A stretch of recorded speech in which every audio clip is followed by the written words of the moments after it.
26. Will it be Liam Sheedy or Gerard McCarthy to guide them to victory?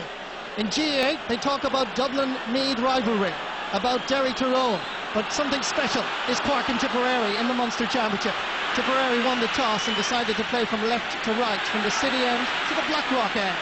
They go into the attack with Lar Corbett intercepting there. Nice ball inside. Fires the man who's very much on form, that is Shane McGrath, and the Premier boys are on their way.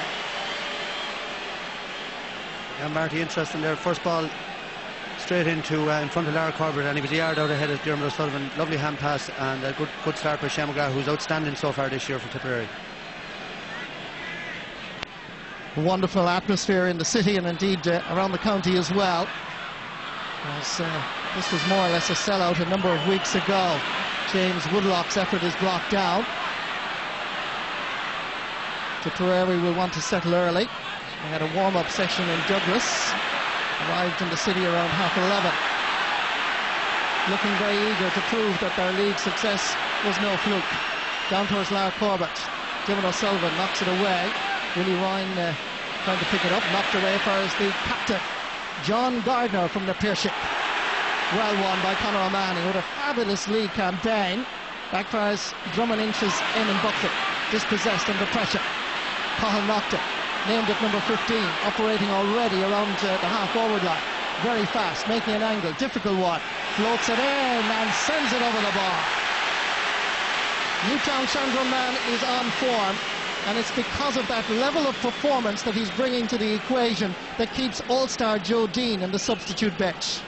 Yeah, super player, made the big impact against Waterford a couple of years ago, coming on and scoring the goal. But you know, that's what the modern game is about. You need pace in your attack, and Nocton certainly has that. And a great start to the game, open hurling. Our head-to-head this afternoon as well is between Carl Nocton and Willie Ryan, the two number 15s. This is Lar Corbett. It's straight over the bar. He clenches the fist because he knows that's the first bite for him, scoring off no other quality player than Dermot "The Rock" O'Sullivan. Yeah, and Corbett, Marty, outstanding in the National League. I read an article this morning about, you know, the trouble he's had with his hamstrings over the years, and there was a little rumour going on this morning that maybe he had a twinge, but the way he started, there's definitely nothing wrong. He was on fire out there. Breaking ball. James Woodlock played in the half-forward line primarily during the league, but his partnership with Shane McGrath is quite strong, and obviously Liam Sheedy feels that that is the best partnership to have when it comes to championship time. Yeah, interesting, Marty. Just on that one, you know, Jerry O'Connor and Tom Kenny probably changed the style of midfield play. You know, serious athletes, cover huge ground, get a couple of scores each. And Tipperary have exactly the same type of midfield now. You know, it's developed. The old days was kind of a one-strong mover and a skillful hurler, but that's the way it's gone now. You need athletes all over the field, and certainly in the middle of the field there we have some battle. Sideline ball from Ben O'Connor. Eamon Buckley under a bit of pressure. He's the corner back on the ground. Struggling for the clean possession of the slipper. Linesman waves his flag. Advantage to Tipperary. Well, the Tipperary manager has done so well, taking over a team from Babs Keating. He did it with the minors, and former cornerback, good player in his own playing days. He was cornerback himself. Mick Ryan ran the full back line in '89, the best in the under 21 All Ireland, and I was in the full forward line that day, so I know a lot about them. Two tough men, I can tell you that.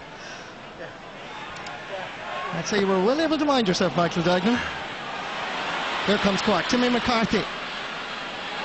Eamon Corcoran and Conor O'Mahony were in control of the matters, but they allowed it to their midfield colleague, Shane McGrath, to deliver it. Well cut out. Here's the rock. And the Lee-siders love him. Into the centre, fires Tom Kenny. Under a little bit of pressure from Ryan O'Dwyer and James Woodlock.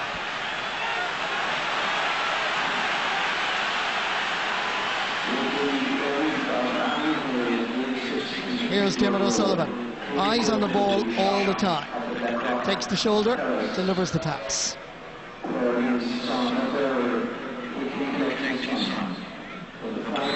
Ben O'Connor going to take this free. 29-year-old, 3 times an All-Ireland medalist. Steadying influence. Looks at the target, slices the shot. Wide ball.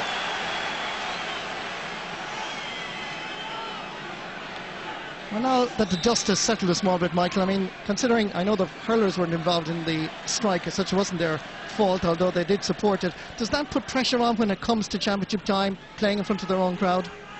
Yeah, it probably does. You know, I think down here against Tipp, they'd be expected to do well anyway, but you know, they showed great unity in that strike, and the rock again. But they showed great unity. I think that'll bond them together. You know, it'll probably be forgotten about at the end of the day, but it certainly stands them in the darker moments as the year goes on. Sideline ball. Going to be taken by Sean O'Halpine. Good ball as well. Cathal Naughton puts up the hand. Nice little bit of stick work. Comes back for Eamon Corcoran. Not quite intended, but it works out fine. Goes for Shane McGrath. Carries a lot of power, but not accuracy. First wide, in fact, for Tipperary.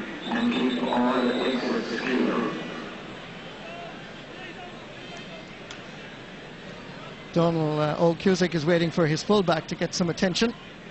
Dermot O'Sullivan, like so many of these hurlers, 3 times an All-Star from the Cloyne Club, as Gerald McCarthy and his colleague selector Ger Fitzgerald look on and make sure that their fullback is able to resume. It just seems to be a little bit winded. And he goes over to Mark Lar Corbett.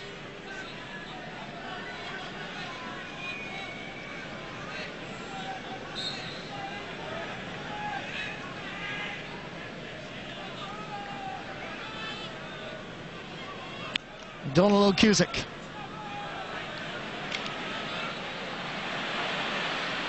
Good work by Kevin Canty. Far as Timmy McCarthy. Back fires Ben O'Connor. The gap is opened. The shot is there. Goal for Cork. A simple goal, but from a Cork perspective, a beautiful goal. Tipperary down the middle. We're so cruelly exposed here, but you'll see what I mean in terms of simplicity. Tipperary were found ball watching. In comes O'Connor, simple strike.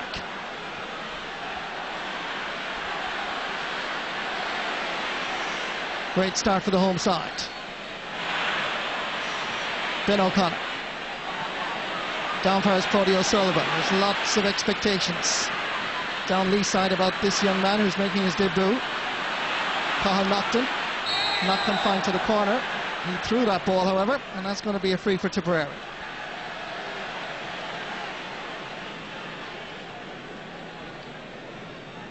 The ref seems to be indicating he gave a little slap back or something. But just back to the goal, Marty, I was just watching Timmy McCarthy off camera, and he showed his experience. He snuck in behind Eamon Corcoran and just hoping to be a break, broke onto the ball, and then Ben O'Connor. How many times have we seen that over the years? But the experience there of the Cork forwards shown, and a great goal for Cork. They needed a tipper just slightly on top, but that really puts the game in the balance again.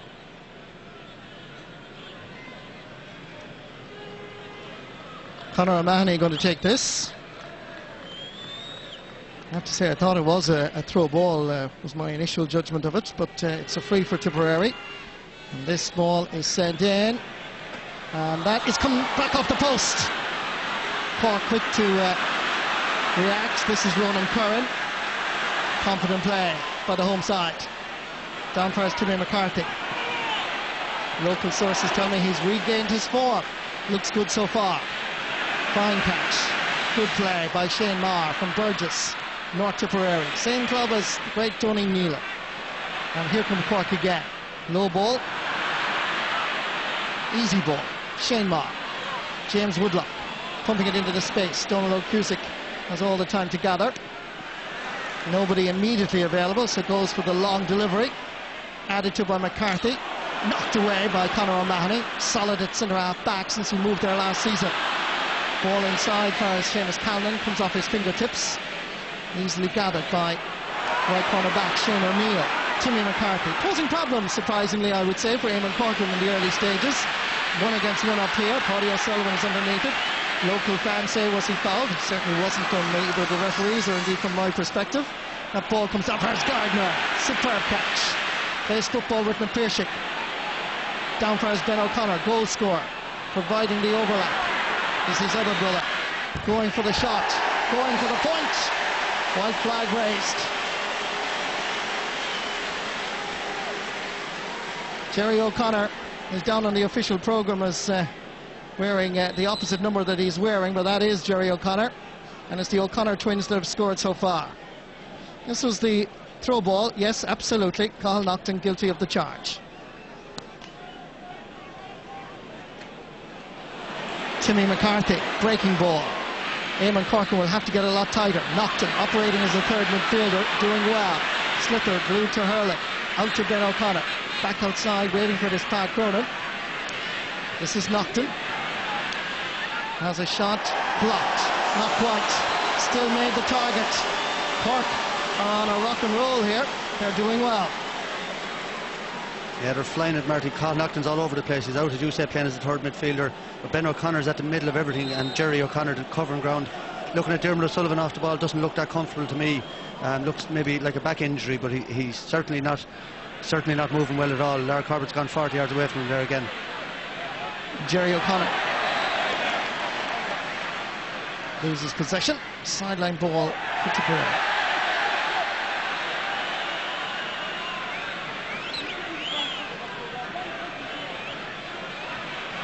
Gone over to take this is Shane McGrath. The umpire has called for the attention of the referee, and there's going to be perhaps a word with a defender or perhaps an attacker, but just had a quiet word with Ronan Kern. Barry Kelly says play on. Barry Kelly with all his colleagues from St Oliver Plunkett's in Mullingar officiating at this crucial Munster Championship semi-final. That's a good cut, but it's off target. Second wide for Tipperary. The puck out is quickly taken. The referee has blown his whistle. He said, retake it please, Mr. Cusack.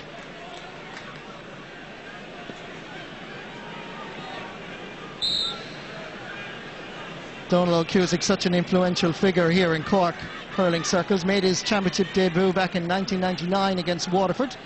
Won a Harty Cup 4 years previous with Middleton CBS. That area of East Cork, very much a hurling territory. Shane McGrath comes eventually to a Cork man. Ben O'Connor gives it back as Timmy McCarthy. Nice pickup. Sends it low as Naughton, who's switching from wing to wing into the centre. Hand pass inside to his centre half forward Kevin Canty from Valley Rovers, making an angle for himself, dropping this in. It's not a bad ball. Pat Cronin is in there, so too is Paul Curran. Referee has blown his whistle and has given a free out to Tipperary. Now Cork, Michael, have got the start that they very much desired. Yeah, they have. You know, obviously working very hard. Their tactic is big men Timmy McCarthy and Canty breaking the ball and then movement all around. Cathal Naughton's causing havoc at the moment. You'd wonder should Tipperary put a man out on him.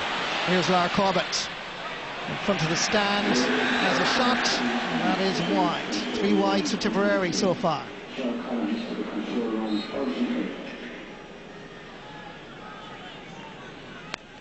Cathal Naughton makes a run over to the far side. Here's Cathal. A little bit of pressure from James Woodlock. Rhino Dwyer is there too. Shane Marr.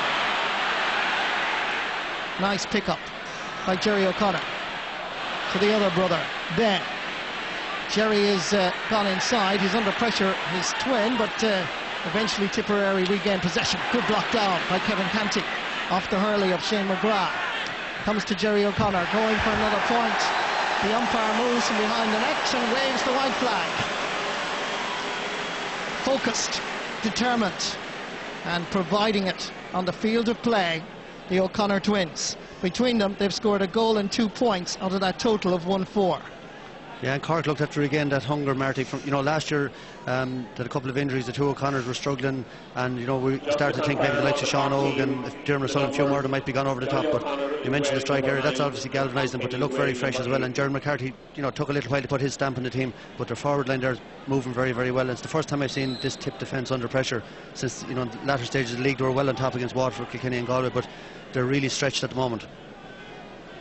Well, I know you mentioned, Michael, but I was down here reporting on that strike, and I've never seen a group of players so committed. And if they can provide that on the field of play today, well, then it could well be a Cork victory. Tom Kenny providing leadership and strength. Hurley is dropped, but Tom Kenny has the Hurley and the ball, looks for the support. There's a jersey pull by Conor O'Mahony, spotted by the referee Barry Kelly. That's another free for the Leesiders. Playing well, Tom Kenny from Grena, former Dean Ryan medalist with St. Finbarr Spa and Ferris, the north side of Cork.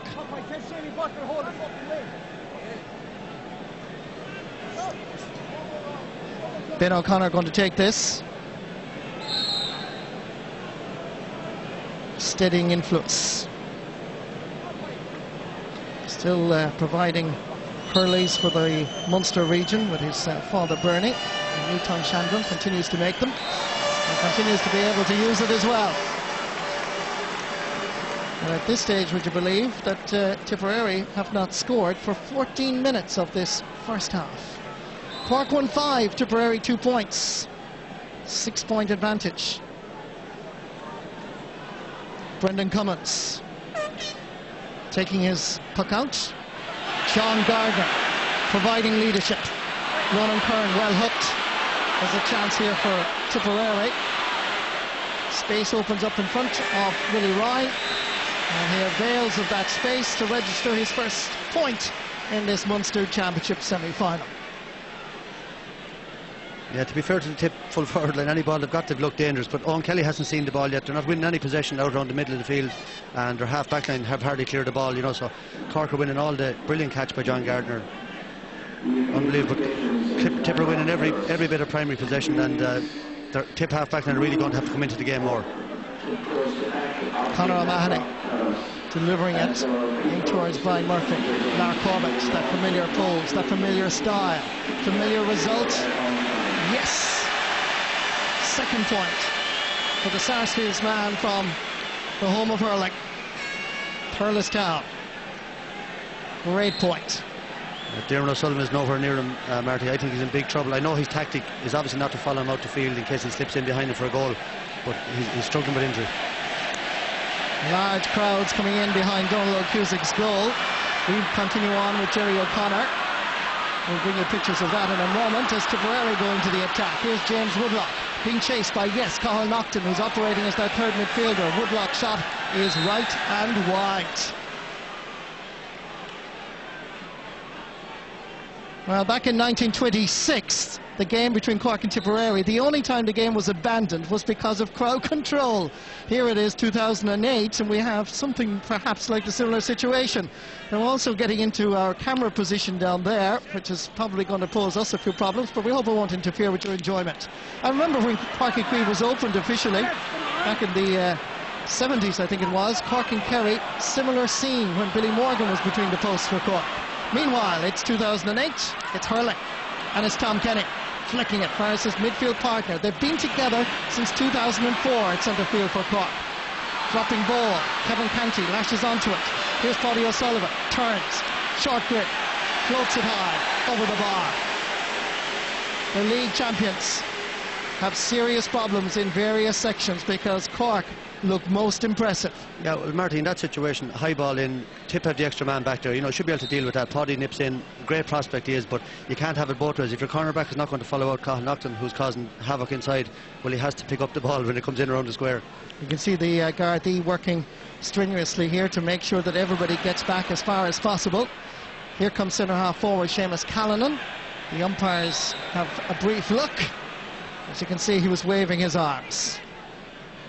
19 minutes gone in this first half. Only 5 points between the teams, but you'll have to say, in terms of impressiveness, that honour falls to Cork. And just a statistic for you, 1-5 out of that 1-6 for Cork has come from play. Fine catch in the middle of the field by Jerry O'Connor. Here's Sean O'Halpine, captain of the All-Ireland winning team in 2005. Being chased by Seamus Butler. Good running in the centre, waiting for it is Tilly McCarthy. Looking dangerous, good hook by Eamon Corcoran. Plenty of Tipperary defenders there. One of them is Conor O'Brien from Air Rogan and McCarthy, one of the two debutants. Here's Owen Kelly getting his first touch after 19, almost 20 minutes of play. Puts it onto his right-hand side. He's going for the point. It's swinging left, and it's wide. Half a dozen wides for Tipperary. They're finding it difficult to find their rhythm. This cauldron of fire and passion is a big, huge test for Liam Sheedy and his team. Donald Cusick, quick puck out again to Sean O'Gallhalpine. That's part of the skill and part of the factors that Donald Cusick brings to the table when it comes to championship, those quick puck outs. Jerry O'Connor to Tom Kenny. Eamon Corcoran gets in a hurling. Good hurling by Corcoran, just making sure that nobody in a red jersey would get possession. James Woodlock makes an angle. First to react, easy ball for Shane O'Neill from Bishopstown. South side of Cork City to a north sider. John Gardner. To a man from the north county of Cork, Ben O'Connor. Cathal Naughton, his teammate, clubmate, making an angle. Floating it in again. Naughton this time is over the bar. Naughton came to the scene, of course, in 2006 when he came on as a substitute against Waterford and scored a cracking goal. He's been hovering around the team for a number of years, but he's proving his point. You can see why Gerald McCarthy has picked Naughton at number 15. Conor O'Brien takes the slither from Brendan Cummins. Drops it in long. Gardner again, second great catch. Beautiful to watch. Then goes back to try and vacuum it up himself. Loses the slither, however. Comes to Owen Kelly. Tries again for a point. Dropping a little bit short. Donald Cusick. Players make all sorts of runs. Goes down the middle route. There's Cathal Naughton. Tipperary are finding it difficult to cope with Naughton's role as a third midfielder. Paudie O'Sullivan chasing after him as Eamon Buckley. Goes back. Pat Cronin wanted in long. Here comes Timmy McCarthy. Oh, that's a lovely little rob by Eamon Corcoran. Good hurling by the former All-Star. Coming through the centre, Seamus Callan. Another drum and inch play. Woodlock hits off the boots of Jerry O'Connor. Seamus Callan. Tom Kenny is there to help out. Takes the shoulder. Has to try and get past the first challenge. Coming from left half back is Sean O'Gallhalpine. Survives the initial charge from Conor O'Mahony, and O'Gallhalpine, legendary Sean O'Gallhalpine, puts it over the bar, and Cork are most impressive. Well, that's Cork at their best, you know. Jerry O'Connor, Tom Kenny involved, and what about Sean Og after all these years? What a man, and up the field and over the bar. But you said there, Marty, Tipp are finding it hard to cope with the tournament. They're making no attempt to cope with it. They have to bring somebody out, whether it be corner forward, Willie Ryan, someone to come out and close down that space. But you wouldn't see it in under 14 match. Cathal Naughton has so much time and space. He has 3 points scored, and they have to do something about it, or the game will be over. And I'm a little bit surprised as we look at Conor O'Brien, who picked up an injury, because the word on the street here in Cork, and I'm sure Tipperary have their sources, that Naughton would not stay at top of the left, that he would actually play this role. Yeah, and that was, you know, you'd expect him that. He's a great athlete. They weren't going to leave him isolated in the corner. But just now, Conor O'Brien has just moved out now to pick him up out in the middle of the field. But now there's going to leave more room inside, and this is what Cork wanted in the first place. So let's see how this goes.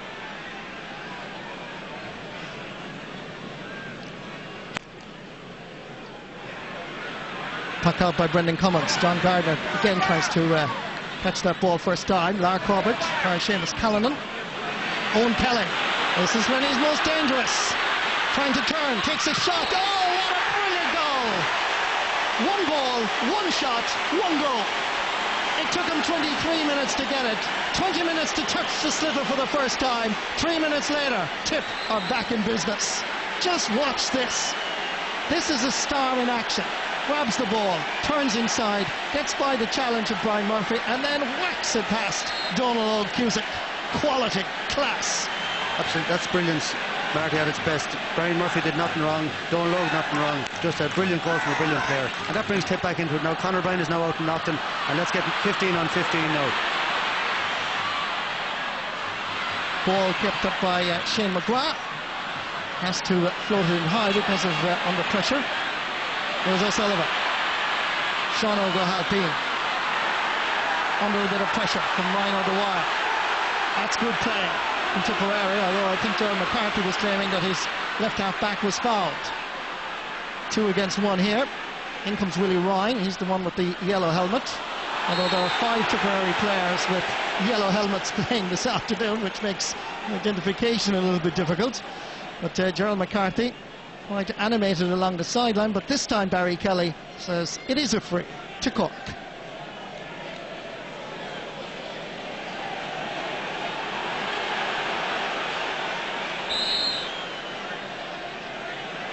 Donald Cusick will wait on, but again there is a little bit of a schmozzle down at the other end as we were watching the crowd being monitored by the Gardaí. This needs to be monitored by the referee. Might need the Gardaí. And Barry Kelly is going to check with his umpires and have a word, and I'm sure that at least one player will receive a yellow card, if not a black book. Let's see what happens.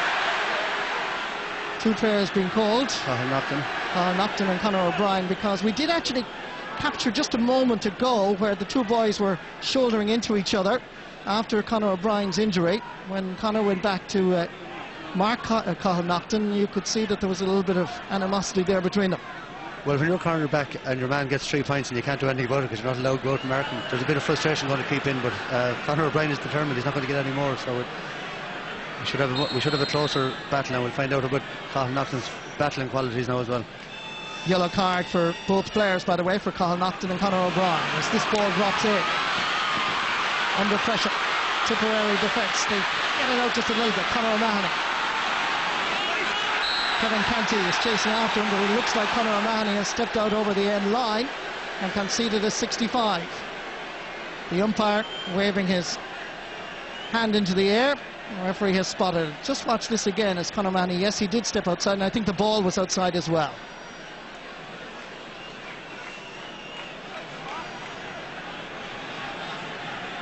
Umpires Michael Coyle and Seamus O'Brien down at that city end as this ball is sent in by John Gardner, and in fact sent wide. 4 points between the teams, and that cracking goal by Owen Kelly brings Tipperary back into the equation.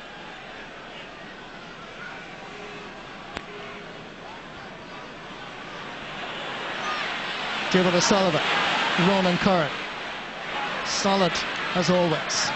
Cody O'Sullivan, nice stick work, floats it in, but it's going to be a little bit short. Gathered by Brendan Cummins. Ops with a long ball. Long puck, All-Ireland champion in the past. Lark Corbett knocked it down to Willie Rye. Turns. Umpires again seem to take up a reasonably good position despite the crowd behind them. That ball is wide. 7 wides for Tipperary, 28 minutes gone. Yeah, they've had a number of easy chances. You know, they should be closer. They've settled into the game a bit better now. Kelly's goal is after settling them down, and you know, if they could get back a point or 2 now before half time, should be in for a great second half. Breaking ball down towards Jerry O'Connor. Knocked back fires John Gardner into the centre.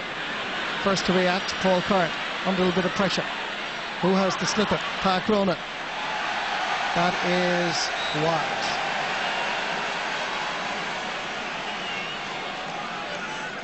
Third wide of the game for the Leesiders, but they do look dangerous on this new look Cork full forward line. All 3 players under 21 this year.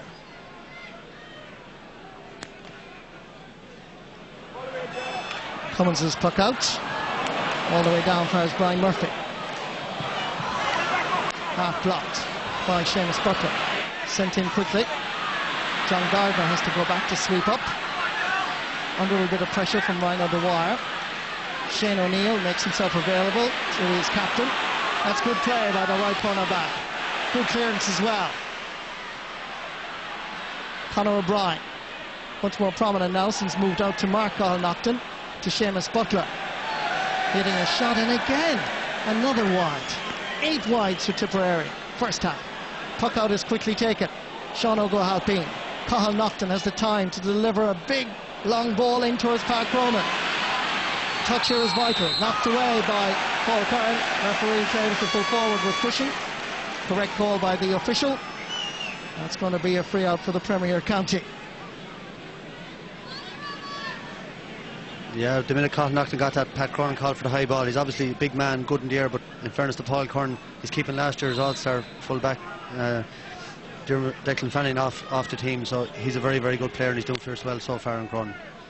Paul Curran, in fact, had a very good league campaign at full-back. And his opposite number 3 is under pressure here. Coming to his rescue is centre-half back Ronan Curran. Good call by Eamon Buckley. James Woodlock. Cathal Naughton coming in to challenge. Woodlock goes for the score. And it's another wide. That's 9 wides for Tipperary. And I'm sure Liam Sheedy will be saying to his men at half-time, please, please deliver the ball in.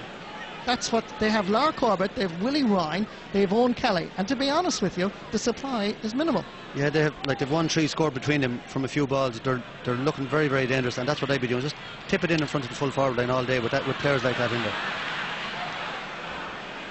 Shane McGrath. Breaking ball. Referee blew the whistle. Corkman Brian Murphy, corner back, just seemed to get a knock there, and that's for the foul and the strike. Accidental, but it's still a free. As Tipperary are going to introduce a substitute. Pat Kerwick from Killinall is coming on. And the player that's going off is Ryan O'Dwyer from Cashel Kincormacs.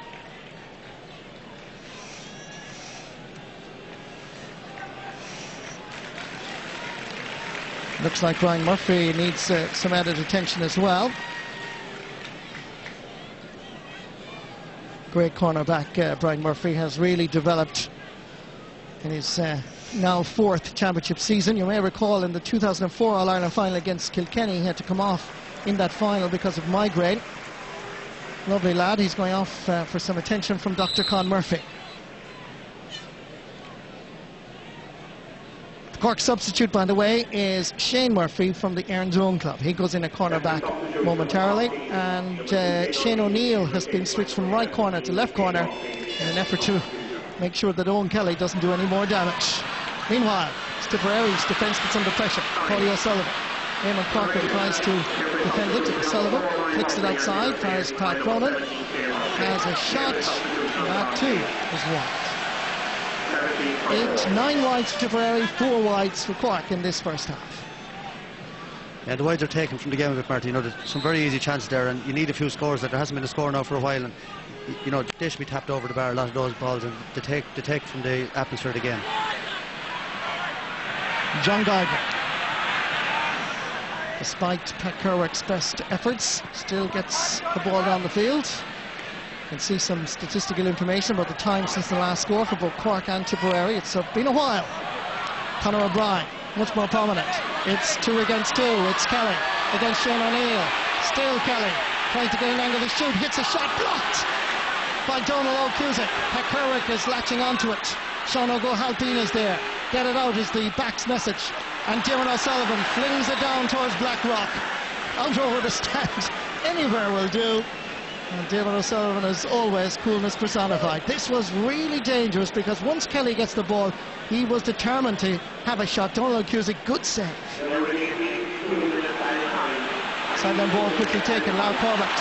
Tom Kenny got a hurley to it. So too Jerry O'Connor. Here's Sean O'Halpine. Gives the hand pass. And away come Cork. Being chased by 2 Tipperary players. That's Tom Kenny. Loses out to Conor O'Brien, who's done well.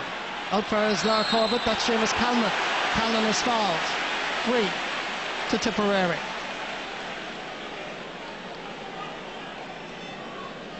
Well, if I happen to be Liam Sheedy, and I'm not, but if I was, I'd be saying get the ball into Owen Kelly, because every time you could see Cork have palpitations.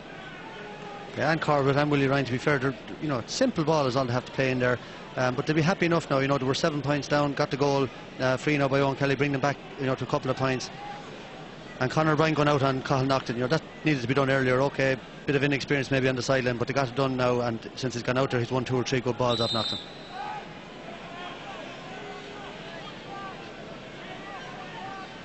We believe Brian Murphy has received some stitches to his chin. He's still getting medical care. He's coming back in as Owen Kelly takes this free. Straight between the posts.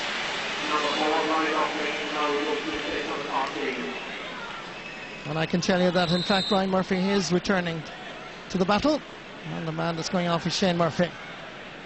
This is what happened when Brian Murphy went up with the ball. Just a little strike there for the sliotar, not deliberate. Meanwhile, live, it's Pat Kerwick. John Gardner over that side with him. Kerwick from right in front of the sideline of the far side sends that over. Already, he's proven that Liam Sheedy's decision to bring him in for Rhino Dwyer was the correct one. 2 points between the teams. A first half that I'm sure that Liam Sheedy will be glad to see his side head into the dressing room if that is the score, because in the early 15-20 minutes it was all Cork. Eamon Corcoran knocking it down. Unmarked. Lar Corbett hits it without even looking. Donald Cusick can do nothing except wave at it. 3 points for Lar Corbett, emphasising once again that the ball should be going in to that inside line. Fabulous score. Didn't even look where the goalposts were. Cork have not scored in this first half since the 22nd minute, and suddenly you can see that Tipperary are beginning to believe that perhaps after 86 years they could beat Cork in Páirc Uí Chaoimh. Ronan Kerr flicking it forward. There's a Cork man down injured, top of your screen. Meanwhile, it's Kevin Canty looking around. His effort is blocked by his marker, Conor O'Mahony. Into the space. Should be Shane O'Neill. John Gardner available. Goes for the long delivery. 2 against 2 here. Timmy McCarthy and Eamon Corcoran. Conor O'Mahony seemed to get an accidental knock from Pat Cronin. In fact, Pat Cronin has gone down as well. And the referee has blown his whistle and called for the medical teams from both counties to come on. Well, we're into injury time, Michael Duignan. Your thoughts as we head to the break? 1 point between the teams. Yeah, it's a strange game, a little bit subdued, but that can happen. You know, a lot of pressure, huge crowd.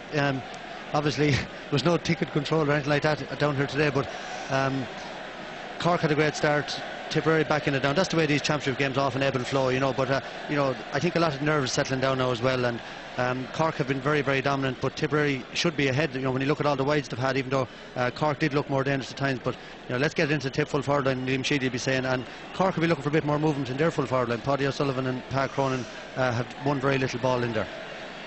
Conor O'Mahony still receiving attention, but I think Pat Cronin got a yellow card as well. And Liam Sheedy, I think overall, considering his team's performance, will be happy to just be 1 point behind. Brendan Cummins with the free. Roughing it in. Diarmuid O'Sullivan doesn't quite connect. Coming through, Seamus Butler. Sean O'Halpine is back there. Defending. Giving out a good ball, and the referee, Barry Kelly, from Mullingar in County Westmeath, blows the half-time whistle. Sean O'Halpine scoring a first half point was inspirational as Cork dominated for about 20 minutes thanks to a Ben O'Connor goal after 7 minutes. But then a wonderful strike by this man after 23 minutes. Owen Kelly brought Tipperary back into the game. And as they head to the dressing room here in Páirc Uí Chaoimh on the banks of the Lee, this has been a most interesting first half. And we'll be joining Cyril and Anthony for their views in a moment. Half time, it's Cork 1-8, Tipperary 1-7. Before our commercial break, yes, guys, a quick comment from Cyril Farrell. Indeed, Cyril, for a while there it looked like Cork were going to run away with this, but Tipp right back in it now. Yeah, Cork set the pattern early on. Cork knocked without trouble in midfield. Tipp seemed like their sideline were a bit slow. They copped on after a while, but like he ran over 3 points. They were completely on top and kind of cruising. Great goal by Owen Kelly, brought Tipp back in, and I'd say Liam Sheedy would be happy at half time. They're only a point on because Cork did dominate, even though Tipp missed chances. But like it's anyone's game, and it's Cork might be doing too much sharp passing really, but like it's there for the taking. It is for both sides. More on this Munster Hurling semi-final right after the commercial break.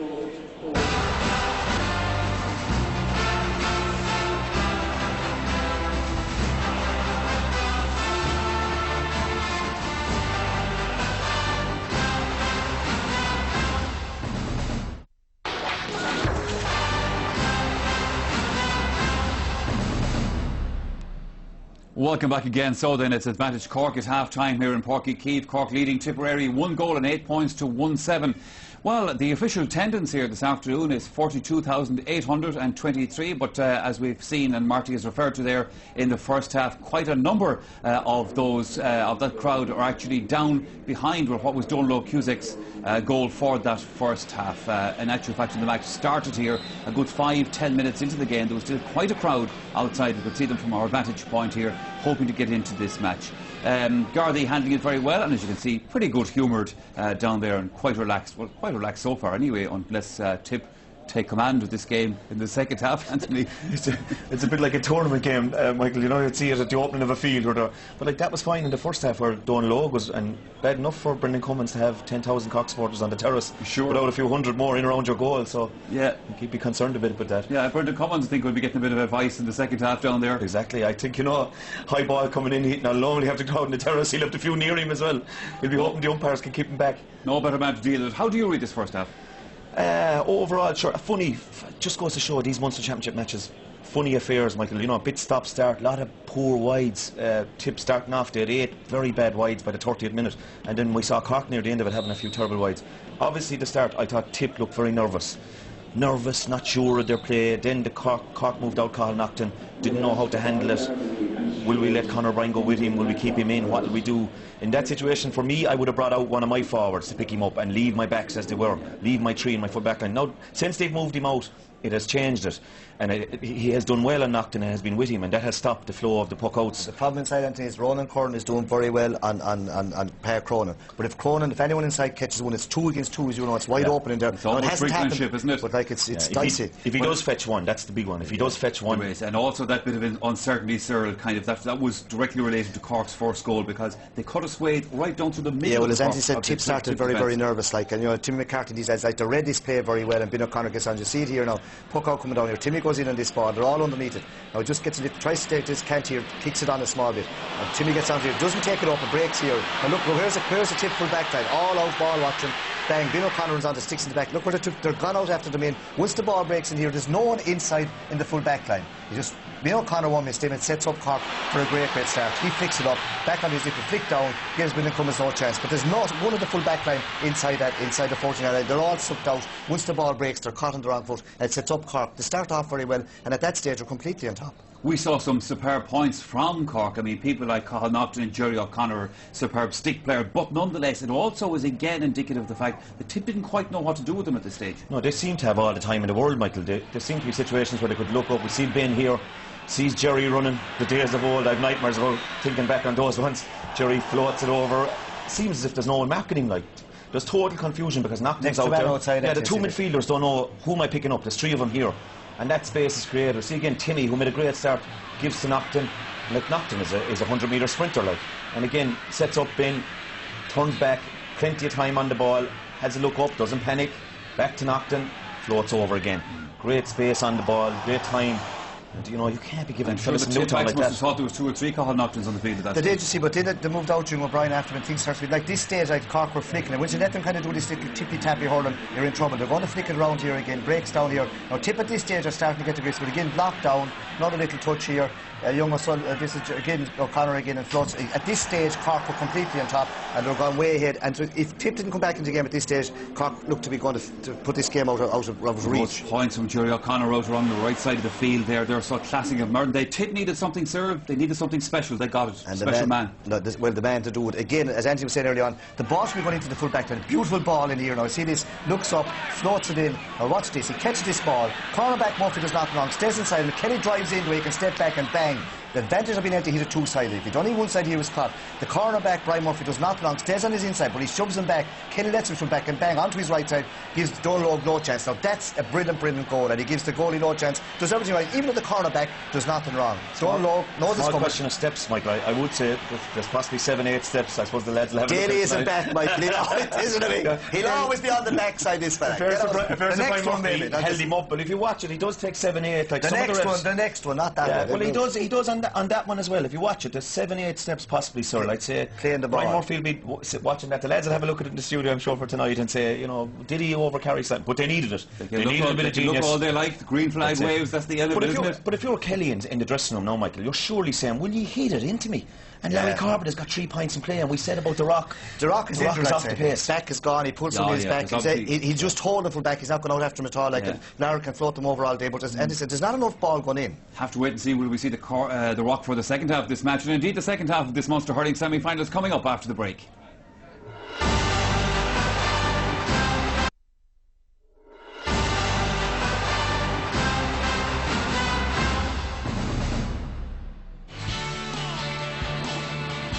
Let's look at the stats from the first half of our Munster Hurling semi-final between Cork and Tipperary, and just to reiterate the scoreline for you, Cork leading by the single point, 1-8 to 1-7.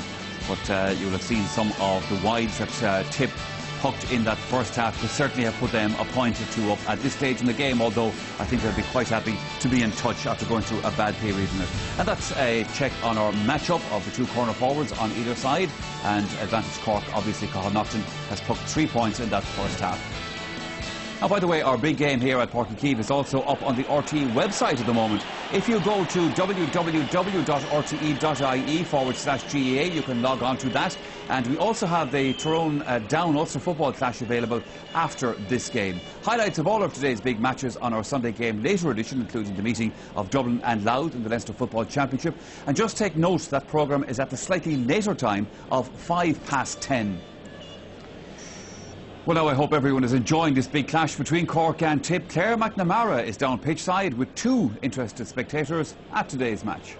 Yes, Michael, thank you. 2 former greats are with me, Cork's Ger Cunningham and Tipperary's Pat Fox. Ger, Cork started off very impressive, but now just that single point in it. Yeah, Claire, they would be very happy with the start they made. You know, they got up a good lead, 6 or 7 points ahead. Probably a concern in the last 10 or 12 minutes that they haven't scored. So, you know, fairly even, only point in it all to play for. How do you see the second half going? It's going to be very tight. I think Cork might need to bring on their big stars on the subs, maybe Joe Dean and Niall McCarthy, hopefully to turn the tide in our favour. Pat, Tipp took a while to settle into it. That Owen Kelly goal helped. Yeah, he did immensely. Yeah, they started very well with a great point from Mark Corbett and Shane McGrath, but then after about 20 minutes they went very dead and flat. But in the last 10 minutes, just before the end of the first half, they came back with a great goal from Owen Kelly, and he was very unlucky not to get another one. So if they can keep the pressure on Cork, they have a chance. Okay, gentlemen, thanks for joining us.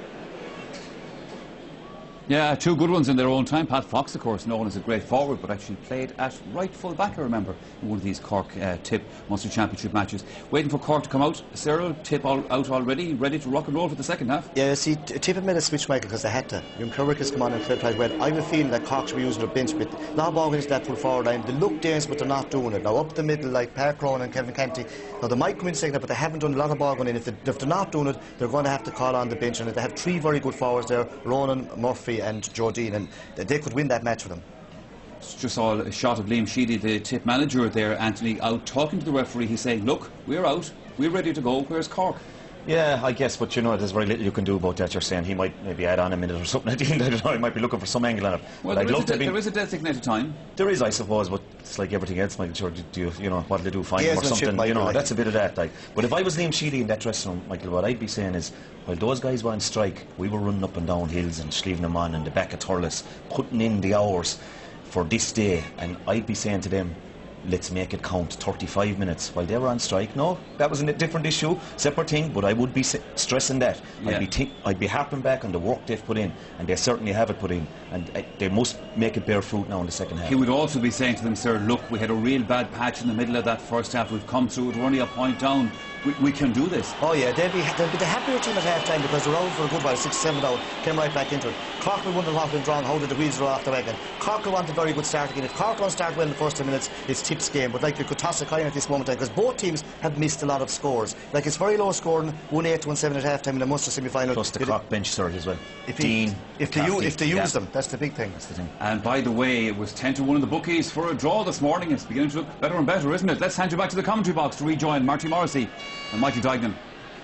Thank you very much, Michael. That's the scene down at the Blackrock end, as you can see the spillover from the spectators. 42,823 here in Páirc Uí Chaoimh as the second half gets underway.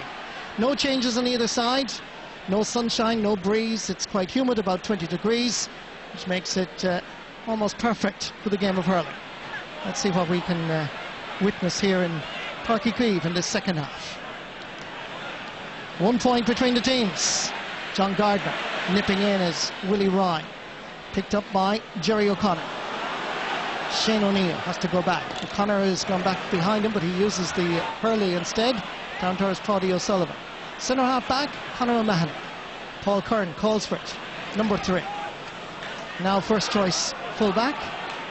Had to be moved in there when Declan Canning was injured for so long during the league. James Woodlock gets the better of John Gardner on this occasion. Knocked away by Gardner, who kept battling away. Pat Kerwick is number 24. Tom Kenny trying to pick it up again. Out fires Ben O'Connor.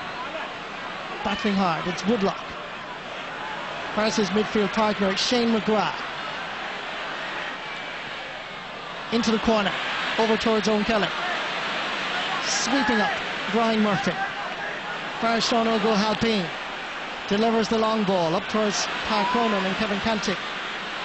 Breaking ball. Canty trying to get it inside that tight marking Tipperary full back line.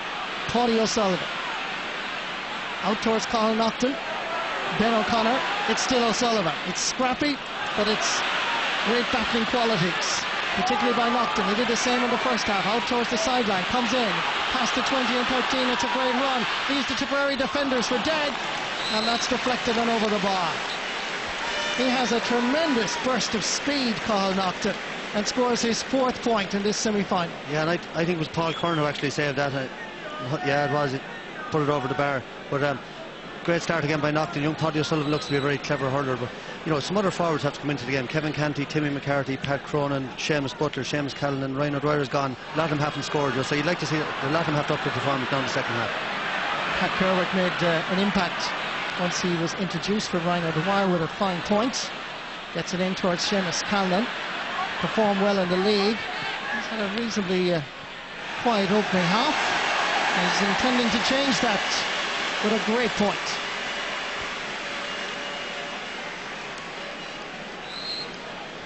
All-Ireland minor medalist in 2006. Good forward. Getting his place purely on merit and performance. Puck out, goes straight towards Ben O'Connor. Seamus Callanan is the 11. Tries to get away from Ben O'Connor, and eventually it's the Newtown Chamber man that has the ball. Timmy McCarthy survives the initial challenge. Referee Barry Kelly close to the action. McCarthy trying to make an angle, flicks it forward. Nice skill. Beautiful play. Inside for Park Cronin. Brendan Cummins, great save. Shane Marr trying to come out with it. Referee says he was fouled, and that's going to be a free for Tipperary. But Brendan Cummins had to be so alert between the posts.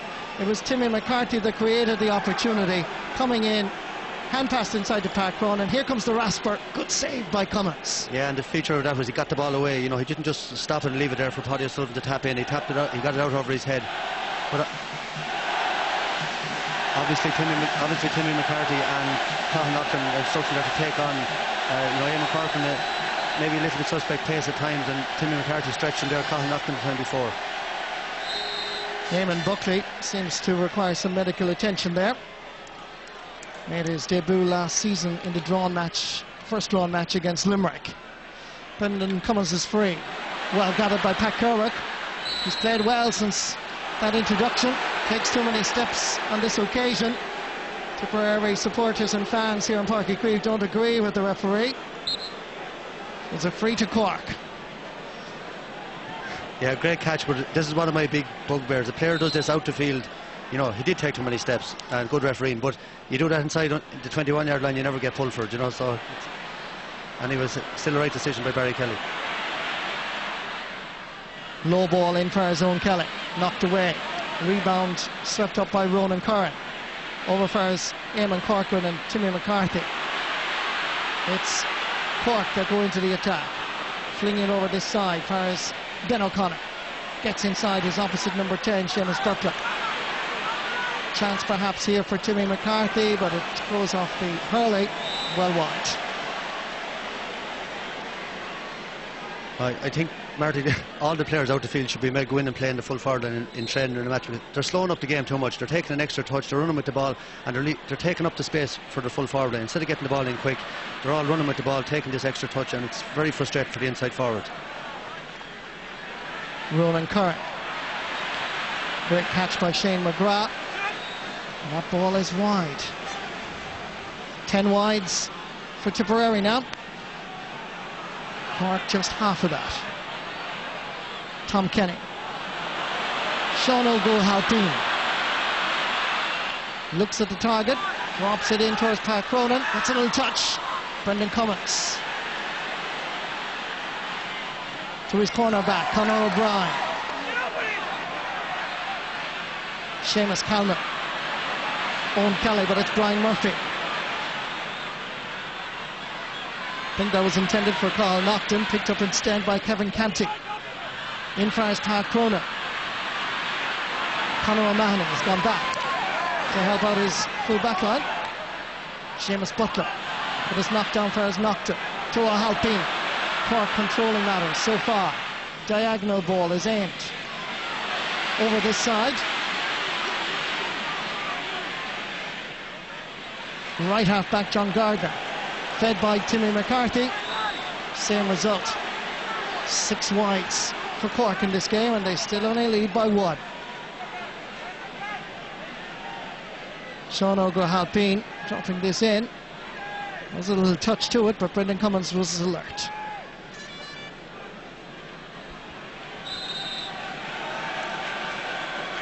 And Brendan Cummins under pressure. All the Cork fans behind him at the Blackrock end. Your man with the big hat, he always gets in around. He's like John 37, he's always in around with the cameras. Carl Nocton. Away he goes, straight through the heart of the Tipperary defence. Ball inside for his Pat Cronin. This is a great movement. Is he brought down? Is it a penalty? Referee says not quite. Has he blown his whistle? Brendan Cummins, it is a penalty. I'd be surprised if he didn't give it. Tipperary were exposed and it came right through the middle. Yeah, Nocton's pace again, a great hand pass, but Barry Kelly just seems to be checking a little bit with maybe his umpire. I don't know, and I was interested, but it was definitely a penalty in my book. But Nocton's pace and Timmy McCarthy, both of them are travelling with the ball. Barry Kelly showing Paul Curran a yellow card for that challenge, which results in that signal. And stepping up at the moment over the sliotar is Paddy O'Sullivan, and so too is Timmy McCarthy. Looks like Paddy, young, very young player. I'd nearly bring up Dermot or someone like that. A young player is enough pressure, but obviously he has a bullet. This is the man that has to stop this shot. Brendan Cummins facing Paddy O'Sullivan.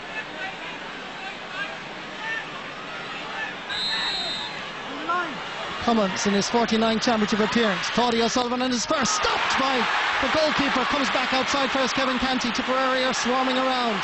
Goes off the hurley of Shane McGrath. Over there is Conor O'Brien battling with Timmy McCarthy. Cornerback has shown well in his very first appearance in the championship encounter. Clear down the field, and Tipperary fans stand on their feet in response to what they've just seen on the field of play.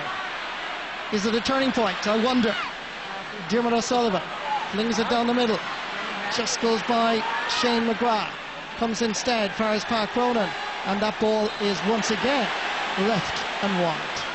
Number 7 for the Leesiders. Cork have taken up in the shooting where Tipp were in the first half. Some terrible wides from both sides, but it's certainly, I think, Marty, that is a big turning point. Brendan Cummins, after making 2 brilliant saves, there's Paul Curran did pull him back, but Cork could have 2 more goals. The game would be again to be out of sight, and here's the save now from the penalty. But Tipp have been living super save. And those the yellow helmets. There's Corcoran and Eamon Corcoran. Change in the Tipperary lineup. It's Benny Dunn that's on, and the player that's gone off is James Woodlock. That's the midfielder, number 8.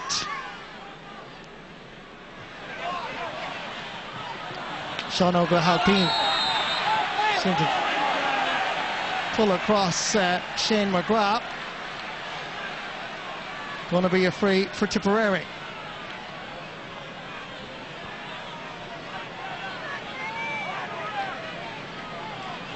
This is the incident again. Yes, he was going for the ball, but he just seemed to connect with the Tipperary man. The referee decided it's a free. Owen Kelly, goal and a point to his credit in the first half. 65 metres out.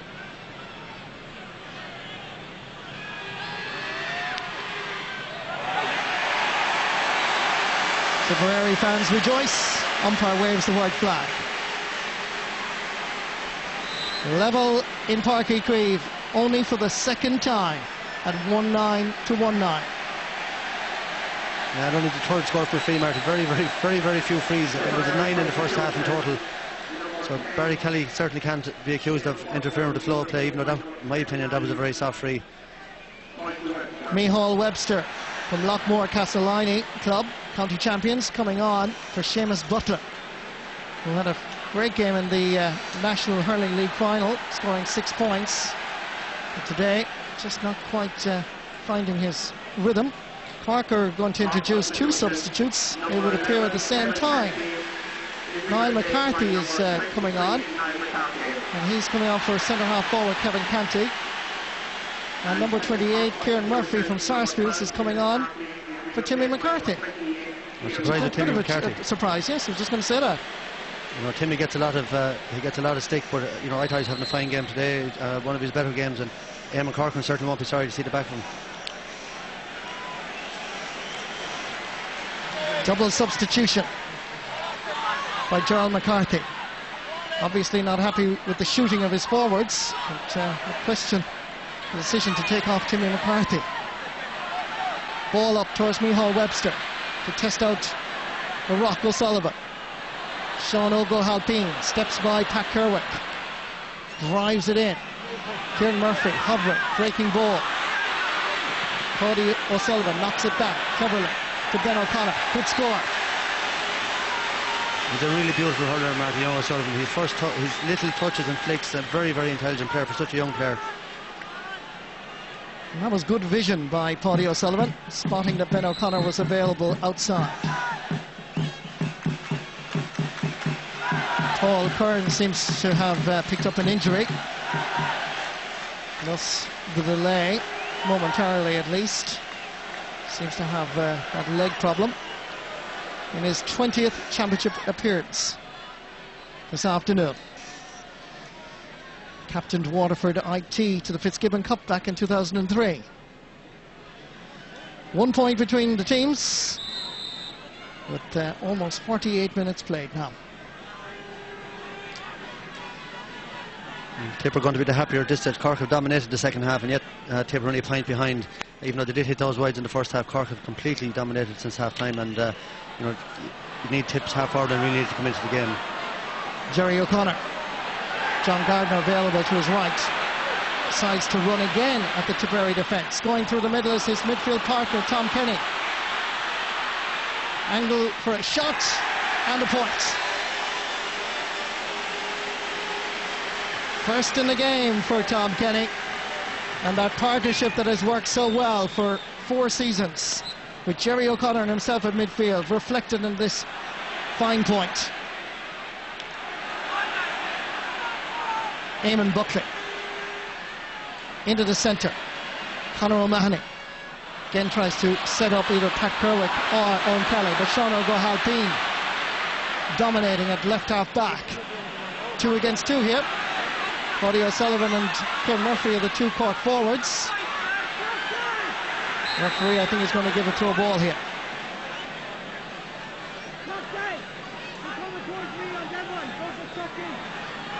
Kieran Murphy, fine hurler, coming up through the minor ranks. Many people felt that he would be in the starting 15, but Gerald McCarthy went for that youthful cocktail of Paddy O'Sullivan, Tara Cronin and Cathal Naughton in the full forward line instead. It's Kieran Murphy that's getting the medical attention as the fans wait patiently.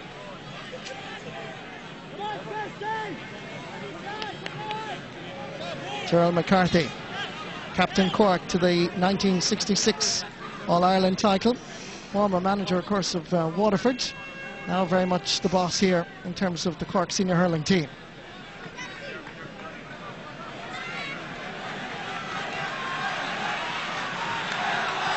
Kieran Murphy is fine. Ball is thrown in. Shane McGrath. A bit of jersey pulling by Ben O'Connor. Free to the Premier County.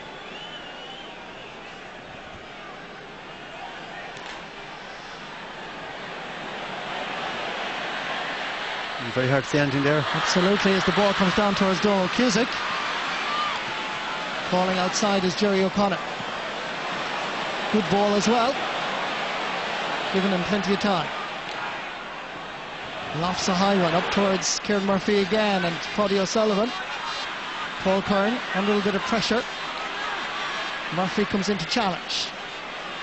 Still Paul Kern. Gets his clearance in despite that intensity. Benny Dunn.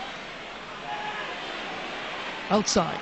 Fires Tom Kenny. And again it's swinging to the right and wide. The shooting is poor, Michael. Yeah, it is. As I said in the first half, it takes from the excitement. You know, there should be another 8 or 9 points on both scoreboards. But the old guard, Sean Ogue, Ronan Curran, John Gardner, completely dominating. Jerry O'Connor. There's Pat Cronin again now. Puck out from Brendan Cummins was poor, but he's not punished by Pat Cronin, who's now operating at right, in fact left half forward. So I think Brendan will go for distance rather than a short ball the next time. Decision made. Drops it down into the Cork half of the field. Here comes Lark Corbett. Taken down by Brian Murphy. Rather annoyed that he was in fact going through, and expresses that opinion to Barry Kelly, but the Mullingar official had blown his whistle. And Cork, at that precise moment, looked as if they too, like the Tipperary defence earlier, were going to be exposed. Chance here, perhaps for Owen Kelly. Brian Murphy is definitely going in the book. Very cynical play, but good cornerback play in one way. He had no choice. Lark Corbett was onto that breaking ball like a flash. And yellow card for the left corner back from Clyde Rovers, the Rathcormac area of County Cork. Owen Kelly in his 36th championship appearance today for his county. He scored a goal and 2 points so far. That goal in the first half really memorable. This to reduce Cork's lead to just 1. Simple tap over. 53 minutes played, and this is going right all the way to the 70th minute. Changes again in the Tipperary full forward line, it would appear, as John O'Brien is coming on, and Willie Ryan, top of the left, is the player that's going off. So John O'Brien from Tumibara takes his place, it would appear, at left half forward.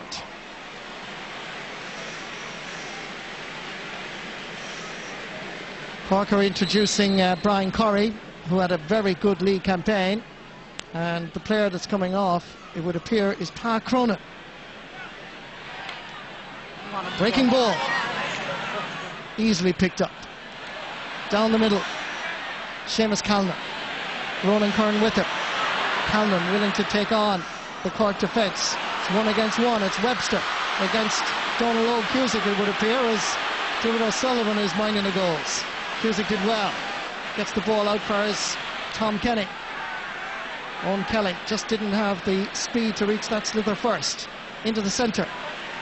Ronan Curran delivers the ball up towards Kieran Murphy. Paul Curran attacks the ball first. Centre half back Conor Manning just gets it a little distance. And once again it's a high dropping missile. Falls off the boot of Webster. Comes to Owen Kelly. And they're level in Páirc Uí Chaoimh for the 3rd time. yeah, I think that's the contrast. The long ball in is suit and Tipp. Webster's a bit of size. Owen Kelly, Lark Corbett, they can win ball in the air. Whereas Cork are playing high ball after high ball into the full forward and losing it. I'd be playing the ball low in front of Paddy O'Sullivan. He's getting no ball in front of him. The high ball is not working. And your Tipp are going to be thrilled at this. They have been completely out of the second half and out of back level. Eamon Corcoran, Shane Marr, all involved. It's Kieran Murphy that gets it out, but picked up instead by John O'Brien. Brian Murphy. Sean O'Halpine takes the shoulder from Micheál Webster and hops up off the ground. Tom Kenny. Low trajectory in towards Kieran Murphy. Overlap provided, if needed, by Brian Corey. Dropping ball, well gathered by Brendan Cummins. Good goalkeeping. Clearance is not a great one. He was under severe pressure. Sent in and sent wide. That is Cork's 10th wide of the game. 10 wides for Tipperary. And on the scoreboard, it's 111 each. But Cummins did very well here.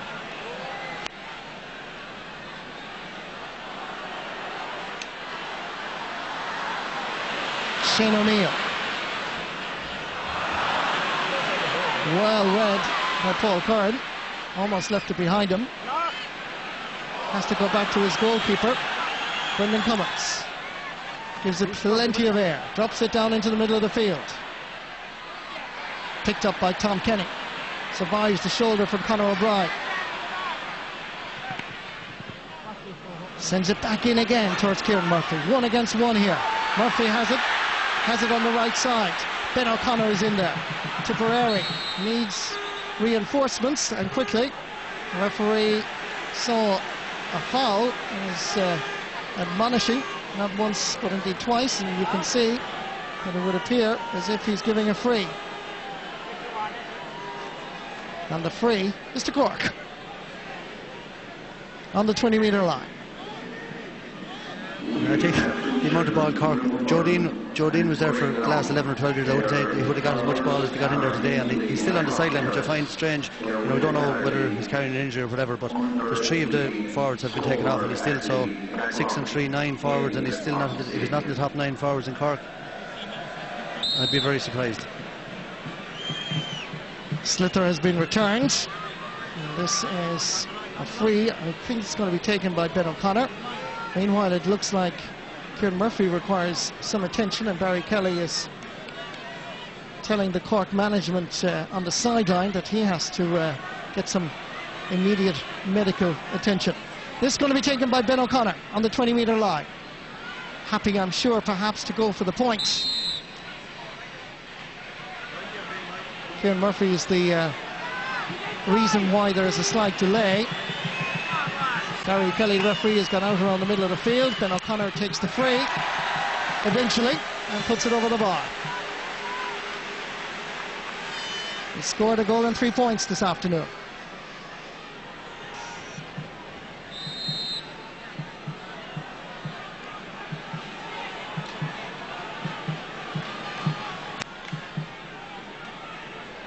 Puck out by Brendan Cummins. Straight down the middle. Flicked away by Cathal Naughton. Sent in towards the corner. Roddy O'Sullivan chasing after this. It would appear as if Eamon Buckley's hurley was being held in the chase for the slither. And that's going to be a sideline ball for Tipperary. Yeah, but that's a perfect example, Marty, of what I'm talking about. Brian Corey, I didn't even have to look. He just needed to play a simple ball in front of Paddy O'Sullivan. Next thing, he hits a high ball over his head, gives him no chance of winning possession.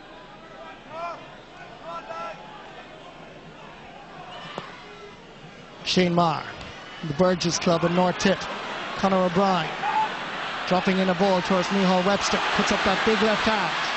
Tries to get away from Kieran O'Sullivan. Goes on to his right. It's looking good. It's over the bar.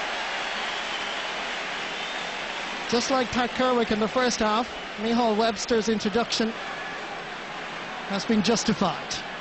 They're level in Páirc Uí Chaoimh for the 4th time.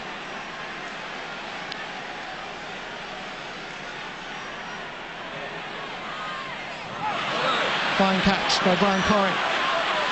Big tall lad who did a very good campaign, but that's equally a fine block down by Conor O'Mahony. Sent down the field by Benny Dunn. In towards Micheál Webster. Brought down. Referee has blown his whistle, and David O'Sullivan is claiming that he was the one that was pulled out. The Rock cannot believe the decision, but certainly from this perspective it looked as if Neil Webster was brought down by David O'Sullivan. The innocence of that. Owen Kelly went in after the ball to Donald Cusick, and that's the reason why there is further delay. I think Tipperary wanted to take the free quickly, and again Barry Kelly, as tension mounts with just about 10 minutes to go, will have to assert his authority. Tell everybody to cool down. Yeah, but certainly Webster with his height, you know, his target man there for Tipp in the second half. Cork have nobody in around the goals that's held for upper hand. Curran has had a handy day, but Dermot O'Sullivan, he had Lara Corbett for the first 40 minutes with his speed, and now Webster with his size, and he's had his hands full all day. That definitely was a free in my book. Owen Kelly, just slightly to the right of the post, takes the point. Tipperary go in front. He scored a goal and 5 points, Owen Kelly. And the National League champions put their noses in front. Eamon Corcoran down the middle. Breaking ball, Seamus Callan judged it perfectly, waited for that break. Can they add on another score? The Premier County fans celebrate.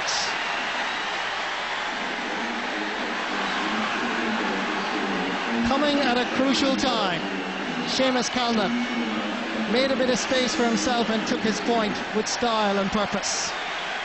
Yeah, and he's done really well. Ronan Curran hasn't been in the game much at all. Callan looks like the real deal at centre forward. First time in a while that Tipp have had someone like him there. Picked up by Shane Maher. A place in the Munster Hurling final at stake against the winners of Clare and Limerick. Whoever loses heads to the qualifiers. Sideline ball off the boot of Brian Murphy, and the initiative just at this moment in time swings to the visitors. Sideline ball for Tipperary, far side. 8 minutes or thereabouts left in actual playing time. Eamon Corcoran has come a long way to take this. He is capable of putting it over, but it's a tight angle. The referee just having a word with one of his umpires, Michael Coyle and Seamus O'Brien down at that end. Just keeping control of matters. This is going to be taken by Eamon Corcoran. Telling Sean O'Halpine to go back the required distance. Good effort. Great point. Eamon Corcoran gets his first point in the championship of 2008. Back there is Jerry O'Connor. Down the middle towards Cathal Nocton. Club and county mate from Newtown Chandro. Sean O'Halpine gets by the challenge of Pat Kerwick. Dropping this in towards Kieran Murphy. Brendan Cummins comes off his goal line. Uses the short grip. Spots Eamon Corcoran. Boosted by that wonderful point from the sideline just a few moments ago. In the centre, Shane McGrath getting by the challenge of Cathal Nocton. Cork, who dominated in the opening 20 minutes, now find themselves with 7 minutes left. 3 points behind. Is this going to be 4? It's over the bar. The National League champions are showing their class. Huge victory is now just about 6.5 minutes away. For the first time since 1922, Tipperary just might beat Cork in their own backyard. 4 points between the teams for the very first time. Barry Kelly requiring some attention himself from the fourth official as his earpiece had fallen out.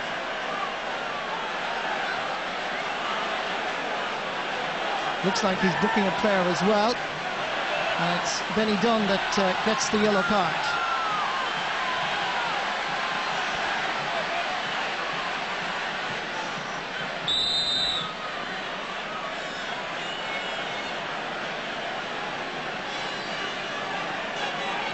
Ben O'Connor standing over this. This is a big free, Marty. Very difficult free. They're 4 points down. If he gets this, a goal, still get them back into the game. Goes for the point. Needs to curl. Not doing it.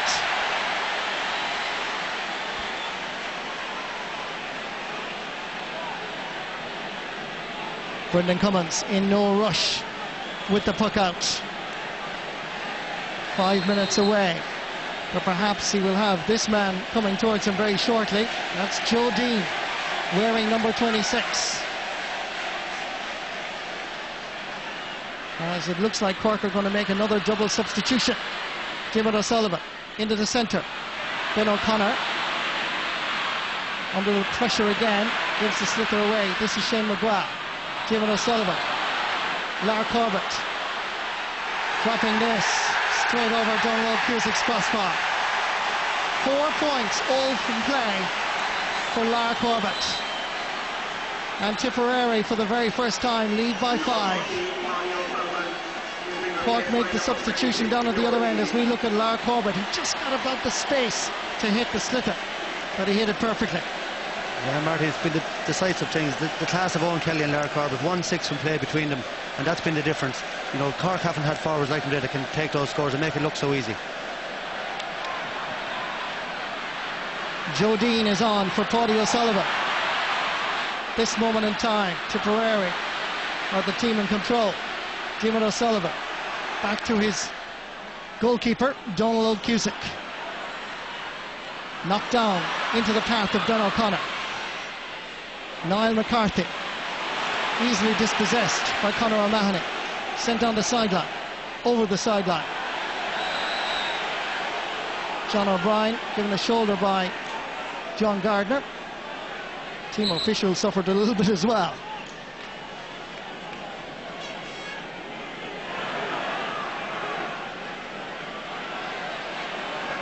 Cork captain going to take this.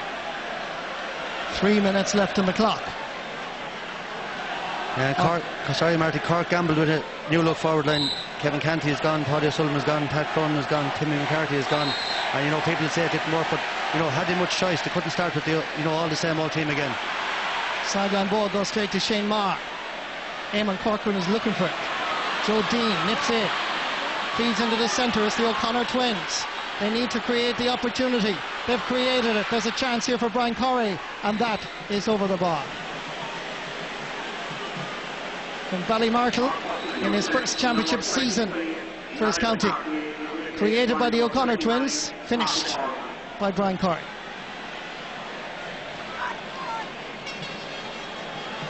Four points between the teams. Cork make another substitution, by the way. That's Patrick Horgan is coming on, and the player that's gone off is Niall McCarthy, it would appear. That's after Niall McCarthy, I think, lost that possession and that simple ball to Conor O'Mahony. There's no time for messing around now from the Cork management. No, he didn't look sharp at all when he came on there. Missed a few balls that came his way.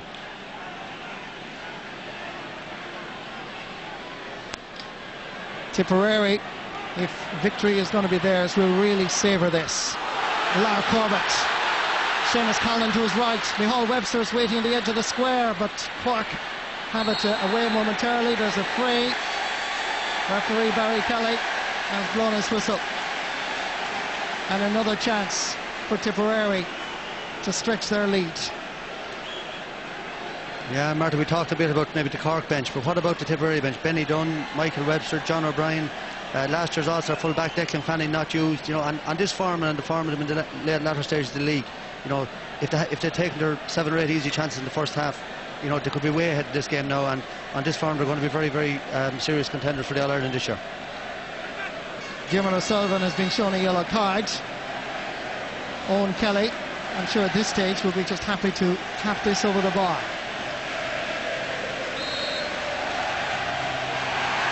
Exactly what he does. Goal in 6 points for the corner forward from Mullinahone. And it stretches Tipperary's lead now to 5, and they look quite secure with a fine second half performance. Brian Corey gets a touch. Conor O'Brien. Cathal Naughton coming through. Nice pickup. Ben O'Connor is available. Gets it inside for his Joe Dean. Ben O'Connor has gone inside. Back out fires Cathal Nocton. 2 Tipperary defenders around the Newtown Shandrum man. Dropping this in, hoping for a touch. They need a goal, Cork. Fine catch again. Over this side, it's Shane McGrath.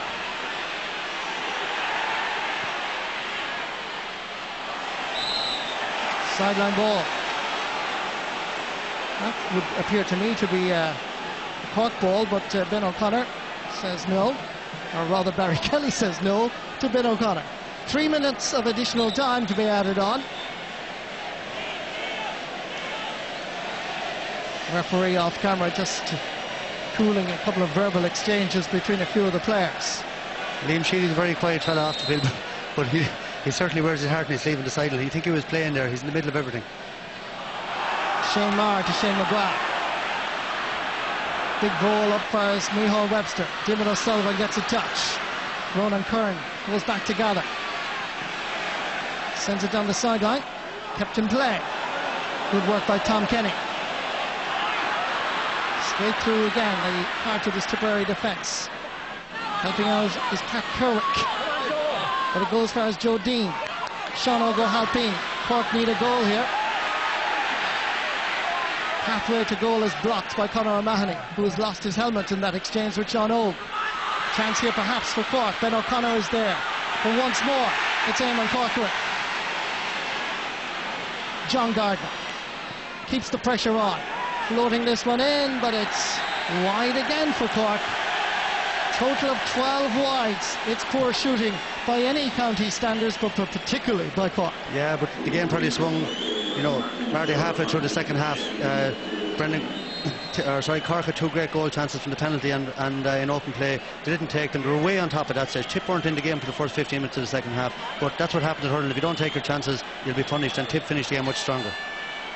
Ronan Curran underneath this as Cork need possession. Comes out for Seamus Callan. Harley looks at the goalposts, and Tipperary are looking very, very impressive with just about a minute left. Seamus Callan gets his 3rd point of the game. Referee has blown his whistle as Patrick Horgan from Glen Rovers was running through, and this is a huge psychological boost to Tipperary. They look at this stage home and dry as we're well into injury time.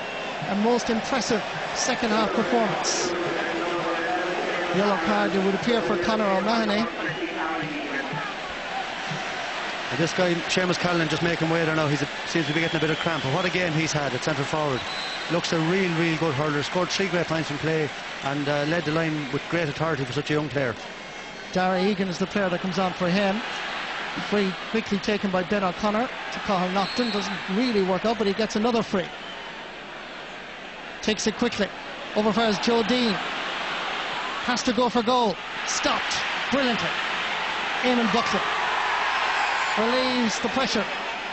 Fires Sean O'Halpine in the centre. It's Cork that have the sitter, but it's Tipperary that win the match. The National League champions have come to Cork, led by their new manager.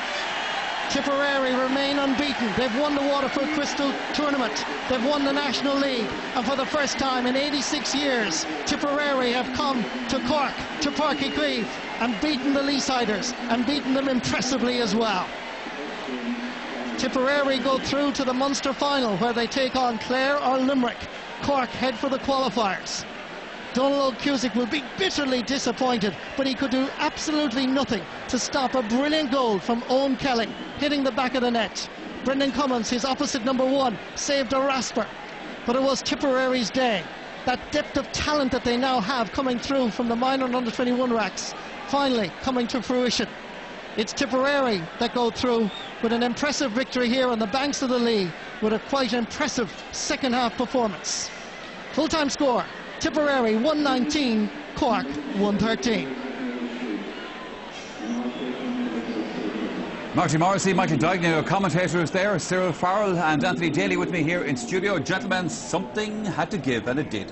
Well, it gave Michael and Tipp, like, they needed to win this. They won the league, they're unbeaten, and like they're not favourites yet for All-Ireland, but I think they're favourites to win the Munster title, and like they're the ones that are going to challenge Kilkenny. This is a big step. It sets them up on the road, and the young players like Seamus Cannon, went through Webster in full forward, Lar corner, Owen Kelly the other corner. The next thing that they're balancing their team right. Now, Eamon Cork got a great line ball, but he was in trouble with the pace of, say, Tim McCarthy and Colin Naughton. But the other two, Conor Manning, Shamar, very good games. Full back line came to grips, and McGrath midfield is a fantastic injury. This is a serious team, and like people were judging, saying the league, does it count and how much does it mean? It shows that you can't beat winning, because they were out of the game for 20 minutes in the first half, they stuck in, and even in the second half when things weren't going well, and the next thing in a burst they got on top and the floodgates opened. Anthony? Yeah, a bit like that, Michael. I thought the game hinged maybe around 13-14. You know, when Cork had the 2 goal chances, Cummins made 2 good saves. Well, I think Paul Curran might have got a touch to the first one over for a point from Pat Cronin, and then the save from the penalty.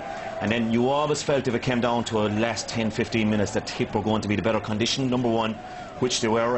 They were going away at the end, really.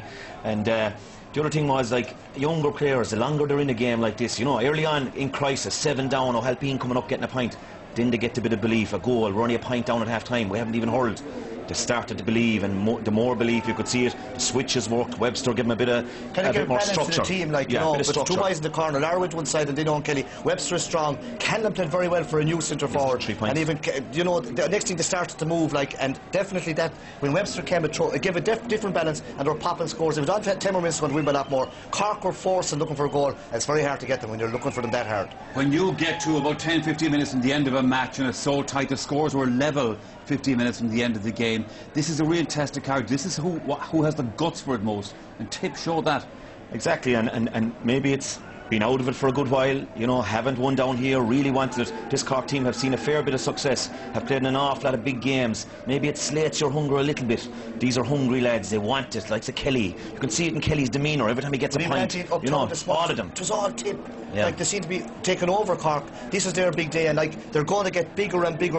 This is like a stone gathering more. If they're going to keep, I think they're going to get into a serious team. And after today, like, I'd say they're going to win the Munster Championship, even though Anthony's crowd, Clare or Limerick will be in it. It doesn't matter. I think these are going to win it. You would think for a while that point for point it was going to go all the way down to the finish, maybe to a draw. Then a few things happened.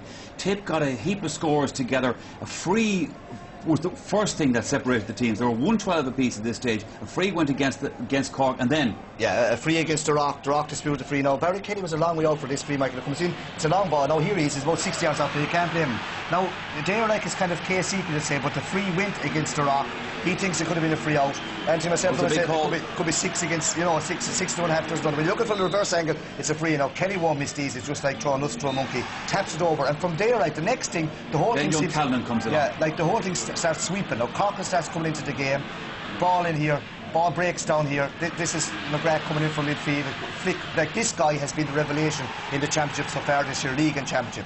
Again, now here's Cork, class player. Class player, and he was under pressure. Niall McCarthy Tim McCarthy was under pressure to come off, but Cork finished very strong, and Conor Manning, Shamar grew as the game went on. This is a serious Tipp team. It was definitely a mistake as well, Michael, I'd say, taking off Timmy McCarthy and bringing Brian Curry on. Like, it didn't work out. I know he's a young player, Brian Curry, he'll probably have great days ahead of him, but Timmy was doing fairly well today, and he's often been the scapegoat. He was taking on Cork without the way, and he was causing trouble with the pace. Himself and Naughton together looked to have them in trouble on the left flank, and taking him off, Corcoran started growing confidence. A rookie coming on him, Corcoran there all his life, nearly saying, "This is my day. This is when I'm going to milk this." And he finished very strongly. And for a finish, Don Logue's puck outs going down the left, they were coming back at him as fast as they were going up. And yet Cork had a great chance to steal a march on Tipp before Tipp got their scores. The penalty. The penalty. Well, you see, Cork are very dangerous. Nothing happening for that corner all day. Now, here it is coming down. This is the pace and nothing. He goes down the middle. You'd imagine someone had to score. Now, here is taken down here.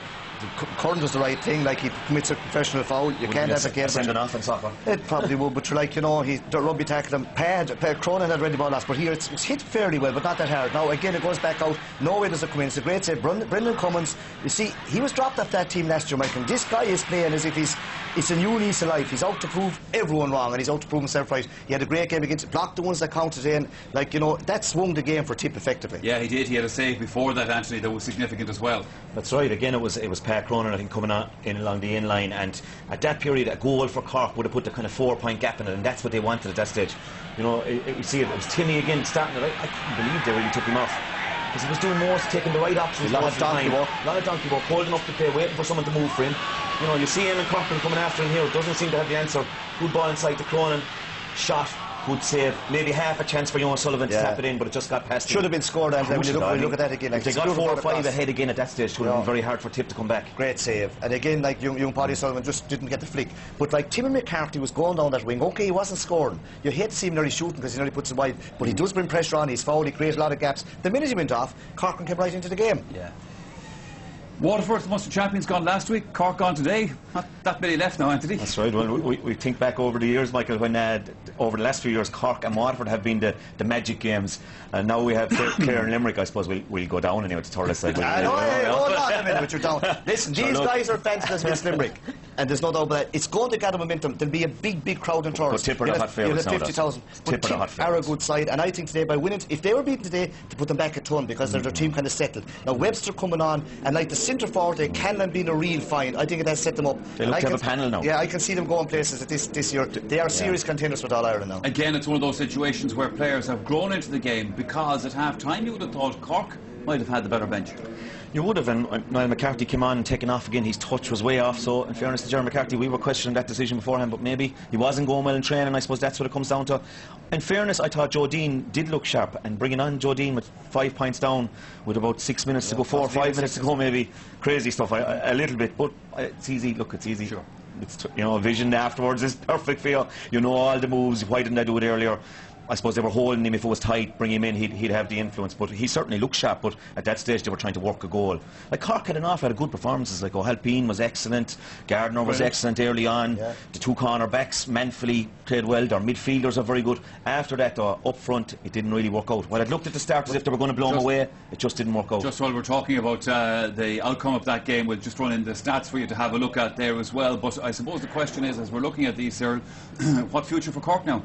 Well, they have to go around. They can't lose again. The new system means they can only lose. They're going to be still in the mental pot. Listen, Michael, there isn't that many top teams, and they're still in the top 2, you're out. They've lost 1. They've lost 1. They can't lose the next one. They will be more balanced the next day. But the big thing for Tipp today is they've got the middle right. Paul Corner is keeping off an all-star full back. Cummins is playing brilliant in goals. Conor Mahoney's tied up with has really gone into a centre back. McGrath's gone over his skin. Now they've found the centre forward, Seamus Cannon, and I think they'll stick at Webster full forward and leave Owen Kelly and Cork with 2 corners. Now they have the balance right up the middle now, and this team is going to get stronger and stronger. Shea Maher coming into his game. Eamon Corcoran, though, is well beaten, finished strong. And the 2 cornerbacks, you know, Anthony, they started slow, like they were in trouble with the third man going out midfield, St. Norton. But as it went on, they got to grips and they really got on top. And like they snuffled out Cork. It's very hard to get goals and look for them. Cork, if Cork tapped over, if they got the ones that missed tap over the whole time, they could be in the game or even win it. But you'd have to say over the 70 minutes that this is a fresh team, and as Anthony was saying at half time, they were probably fitter as well because they had more work done over the year, and like it's beginning to tell now, and like they're serious title talk. You could see as well Liam Sheedy, the manager, at the end of the match there, just exactly what it meant to Tipp to win down here in Páirc Uí Chaoimh today. Liam Sheedy as a player was probably a little bit limited in that, you know, he wasn't the fastest, maybe good solid man. Like I know Lynn Gaynor, when he was in charge of him, had great time for him, you know, really. Like, and if Lynn Gaynor liked you, it was always a good sign for me, because Lynn was a good judge of character, I always thought. Yes. And like Liam as a manager, he wears his heart on his sleeve. He's nearly playing with him, as Michael said in the commentary. He's one of the lads. They've responded to that. They haven't, you know, he's not talking down to them, let's say. He's saying it's all of us. It's every one of us, from the kitman to the selectors to the last sub to maybe number 34, who's coming in to make up to 15 aside in the matches, and that seems to have rubbed off on him, and there's a great togetherness there. Still, it's the 7th of June, you know, it's a long way from from where you want to be at the end of the day, and at the end of the day you'll be remembered by what happens in Croke Park. I know we take Munster very seriously, but you'll be remembered at the end of the day by what happens later on. We're talking about Liam Sheedy. Let's talk to him right now, because he's with Clare McNamara. Yes, Liam, congratulations. Tipp's long wait for a win in Cork is over. Yeah, I suppose, you know, we didn't talk too much about that, I suppose, really coming down, you know. I mean, we were trying to focus on our own performance and our own prepreration. You know, I suppose since we've got together, preparations have gone well.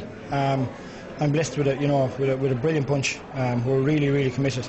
They deserve all the plaudits today. You know, I think all the team, the panel, you know, the unit. I mean, my backroom team, Eamon, Michael, Keane. There's just so many people that put in so much effort. It makes my job so much easier. But I just like to compliment all them. I think they're the real success story today, and I'm delighted for the lads. It took you quite a while to settle into it. 7 points down at one stage. You must have been a very worried man. Yeah, you know, I mean, you always wonder, league and big gap to championship, and we hurled so well in the league. You know, did we peak too soon? All little things things will be going through your head. But, you know, we felt preparation had gone well, as I said, Claire, and, you know, we just had to dig in. But Owen's goal was probably vital, you know, but I mean, when you think of it, it was, you know, 1-8 to 4 points, and to finish the match 119, 130. I think that just tells you the intensity we played with from there, because I suppose maybe we were a little bit tense. I felt we didn't settle very well early on.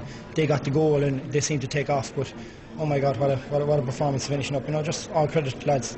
Your forwards really did impress in the second half, and of course Cork missing the penalty was a turning point as well. Yeah, it was a vital stage in the match. You know, Brendan made a great save, and you know, it looked as if the rebound, I was holding my breath in the sideline when I seen the ball breaking out, and I think it was Timmy McCarthy or Pat Cronin caught the ball. I said, oh no, after the great save, like, it would have been like 2 goals. But thankfully, you know, our defence, they just put their bodies in the line, and in fairness to these lads, they've been putting their bodies in the line all year, and thankfully, you know, but I suppose reality check, you know, it's only a Munster semi-final. It's great to win, but you know, we've got to go back, we've got to get the feet back on the ground, and you know, we've got to prepare now for Munster final. But delighted. You're getting very used to winning your league champions. You came unbeaten through that campaign. Now you've got this thing monkey off your back in Cork, and onwards to a Munster final. Yeah, it's onwards to a Munster final, you know, but I mean, Limerick and Clare, you know, I mean, Clare were very, very impressive the last day, and Mike Mack and his backroom team have done a fine job, and you know, I'm really looking for themselves, and Limerick will be a really good game. And, you know, Munster finals, hurling matches, I mean, that game hung on a score either way at a vital stage in the match, you know, and the Munster final will be the very same. So, you know, we've got to go back and we've got to try and prepare well, and you know, we'll be looking to step it up another gear. And what about you? How did you enjoy the day, your first senior championship match in charge? Oh, I don't know, these days the result is enjoyable, but I don't know how the day ain't too enjoyable. I know, look, I mean, you know, once you feel your preparation is done well, and you know, as I said, full credit to the lads, they make my job easy. I'm just delighted to get the opportunity to work with these lads, and you know, it's a good day for Tipperary today, but we'll cherish the moment and move on. Liam, thanks very much. All right, thanks, Liam. Well, I'm sure he'll enjoy watching the Sunday game nighttime programme at 10:05 tonight, which will have highlights of that game, of course. There's more on this game right after this commercial break.